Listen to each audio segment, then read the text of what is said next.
Oke, Mas.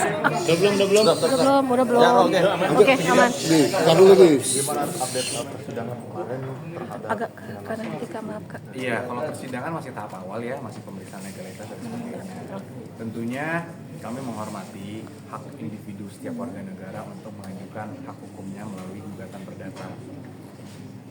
Namun kami juga perlu sampaikan bahwa pandangan kami gugatan mereka itu tidak berdasar dan nanti akan kami sampaikan dan kami buktikan di pengadilan tentunya.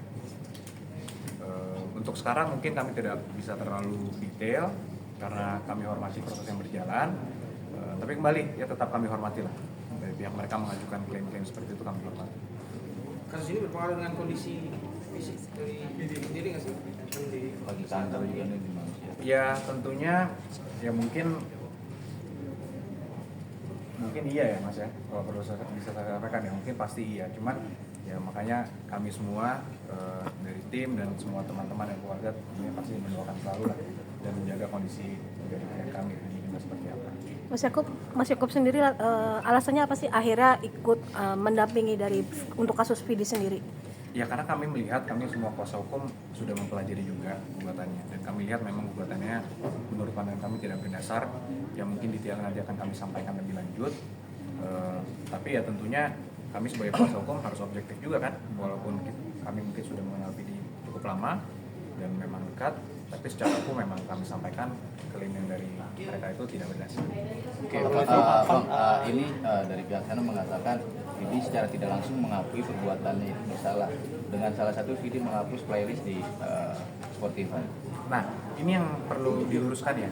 Jadi Vidi bukan menghapus, Vidi menghormati karena proses ini sedang berjalan. Daripada ada klaim-klaim lebih lanjut yang tidak sesuai, lebih baik dari pihak Vidi untuk meng-off-kan dulu lah, mencabut dulu. Jadi Vidi menghormati dan kami juga sama, kami menghormati pihak yang proses yang sedang berjalan. Itu sebenarnya alasannya, Mas. Tapi Vidi menyangka nggak bahwa gugatan itu sebesar 24,5 miliar bahkan rumahnya akan disita?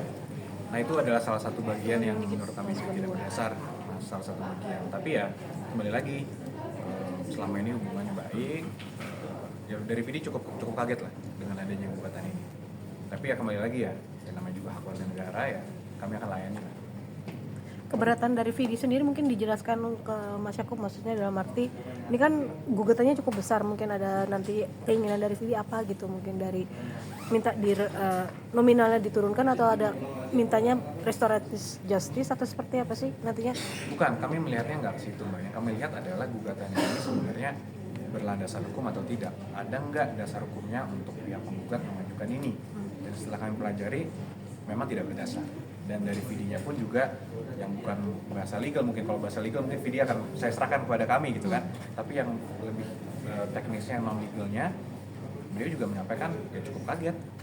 Selama ini hubungan baik, selama ini dekat, tapi tiba-tiba ada hal seperti ini. Ya itu yang mungkin pada saat waktu yang lebih baik bisa rekan-rekan semua tanya ke Vidi langsung, mungkin Vidi ketika udah agak fit sedikit bisa memberikan inilah pencerahan lebih lanjut ceritanya lah versinya.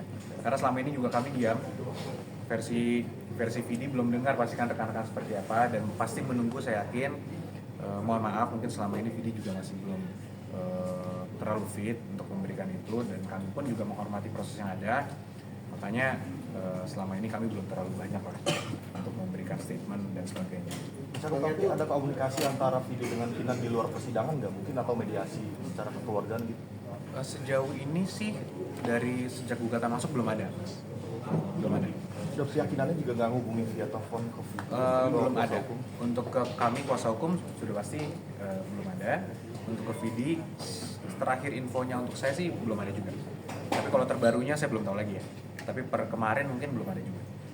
Untuk unsurnya sendiri apa? Ya hubungannya kan didasari kekeluargaan ya, hubungannya. Dan Vidi pun dan saya pun sebagai kuasa hukum, kami semua advokat di sini memiliki kewajiban ketika ada perkara harus mendamaikan klien kami. Itu kan kewajiban kode etik yang kami memang sudah pegang dan kami disumpah untuk melakukan itu. Jadi ya tentunya pasti kalau masalah perdamaian itu adalah kewajiban seluruh advokat. Tapi setiap kasus kan berbeda, case by case, faktanya seperti apa, kuat atau tidak dasarnya, pihak penggugat juga mohonkannya apa, itu harus dinilai nanti apakah ini berlanjut nanti. Tapi kami harus tetap menganggap ini akan berlanjut sehingga kami tetap mempersiapkan jawaban kami dan pembuktian kami nanti di persidangan seperti apa. Tapi Dan benar pihak Kena juga menyiapkan laporan baru lagi terkait dengan mekanikal seperti apa nih? Kalau kami belum lihat ya, kami belum dengar juga, ya mungkin kembali lagi, kalau memang ada lagi ya kami pelajari dulu nanti seperti apa. Tapi benar pihak Vidi sampai 15 orang pengacara menggandeng. Ya itu kebetulan tim kami sih semua. Oh. Tim kami semua. Agenda selanjutnya? Iya, mungkin sidangnya kapan lagi dan agendanya apa? Sidang Selasa ya? Sidang selanjutnya Selasa tanggal 17 ya, tanggal 17, Selasa lusa berarti lusa, tanggal 17 Juni. Itu agendanya masih melengkapi legalitas. Untuk Vidi kelihatannya tidak hadir karena kan sudah diberikan kuasa pada kami, jadi kami akan hadir. Artinya tidak pernah akan hadir Vidi di persidangan. Belum tahu ya, belum tahu nextnya seperti apa. Untuk sekarang sih karena ini masih memang legalitas dan lain-lain, dan ini kasus perdata kan memang bisa dikuasakan kuasa hukum kan. Dari pihak mereka kan juga kuasa hukumnya, sepengetahuan saya yang hadir ya. Jadi ya mungkin sejauh ini masih akan kami lah hadir. Itu berarti bukan menghindar untuk berhubung dengan Kena atau Oh tidak, sama sekali tidak menghindar. Karena memang balik lagi mas dari pihak Vidi cukup kaget dengan adanya ini. Semua teman-temannya pun kaget, keluarganya pun kaget. Ya tapi mungkin nanti dari pihak Vidi lah yang bisa menjelaskan ceritanya kan lebih lanjut. Dia yang pasti menjalani ini belasan tahun hubungan baik, tiba-tiba ada hal ini. Itulah yang kita lihat. Kalau sebelumnya sempat dikasih juga Vidi melalui ayahnya memberikan uang 50 juta itu untuk kita sendiri apa sih sebenarnya? Nah itu mungkin salah satu cerita yang nanti Vidi lah lebih baik sampaikan ya. Ceritanya kebetulan kami kan baru ditunjuk juga jadi kuasa hukum. Jadi kami juga tidak mau tahu tuh cerita-cerita yang sebelumnya. Tapi ya dapat kalau yang dari saya dengar sih ya mungkin lebih baik dari pihak Vidi harus tetap memberikan ininya lah versinya agar semua berimbang kan. Sekarang kan hanya dengar dari pihak penggugat.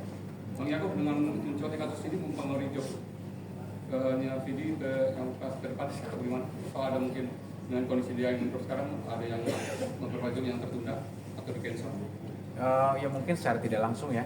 Mungkin kalau secara langsung sudah, cuma secara tidak langsung pastikan ya bagaimanapun nggak usah video lah mas, kita semua kan kalau ada masalah hukum walaupun tidak salah bagaimanapun kalau ada gugatan pasti kan terganggu ya. Jadi itulah yang kami harap mudah-mudahan dapat selesai segera.